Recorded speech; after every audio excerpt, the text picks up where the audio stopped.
गुरुग्राम का प्रसिद्ध kingdom of dreams, जो कभी भारतीय कला और मनोरंजन का सबसे भव्य केंद्र हुआ करता था, एक ऐसा स्थान जो रंग, रोशनी और टेक्नोलॉजी की चाशनी में लिपटा हुआ था और अपनी चमक से शहर को रोशन कर रहा था। एक खूबसूरत सपना जो कई सालों तक आकर्षण का केंद्र बना रहा। लेकिन कितना भी खूबसूरत क्यों ना हो, एक दिन हर सपने का अंत होता है। कभी रंग, रोशनी और टेक्नोलॉजी से लोगों को आकर्षित करने वाला, लोगों को हैरत में डालने वाला किंगडम ऑफ ड्रीम्स देखते ही देखते धुएं की लपटों में तब्दील हो चुका है।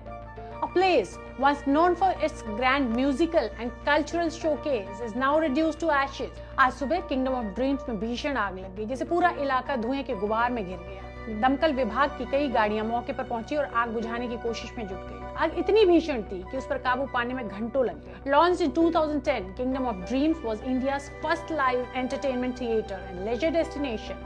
Envisioned as the country's own Broadway, 2010 में प्राइवेट कंपनी द्वारा शुरू किया गया ये स्थल अपनी भव्य नौटंकी महल और कल्चर गली के लिए जाना जाता था, जहां जंगूरा, जिप्सी प्रिंस और म्यूजिकल लेजेंड किशोर कुमार को समर्पित झुमरू जैसे शानदार म्यूजिकल शो चलते थे। From Delhi NCR to international tourists, people visited here to experience India's vibrant culture, bringing in crores of revenue to Haryana tourism. लेकिन कुछ ऐसा हुआ कि 2022 में 107 करोड़ के बकाया लीज विवाद के चलते हरियाणा शहरी विकास प्राधिकरण HSVP ने इसे सील कर दिया था। कभी दूर तक चमक बिखेरने वाला यह स्थल धीरे धीरे वीरान होता चला गया। जहां एक समय कला और संस्कृति का जश्न मनाया जाता था, वहां अब सन्नाटा और जर्जर इमारत रह गई थी, जो आज राख में तब्दील हो गई। The grand stages that once echoed with the performances were now collecting dust and silence. Kingdom of Dreams केवल लाइव शो के लिए नहीं, बल्कि बॉलीवुड की कई फिल्मों की शूटिंग के लिए भी जाना जाता है। बैंड बाजा बारात, लव ब्रेकअप, जिंदगी तुम मिले सहित कई फिल्मों की शूटिंग यहाँ हुई थी। देखते ही देखते धुएं के गुबार में तब्दील किंगडम ऑफ ड्रीम्स को लेकर लोगों की रही सही आस भी आज राख हो गई। ये आग कई सवाल खड़े करती है।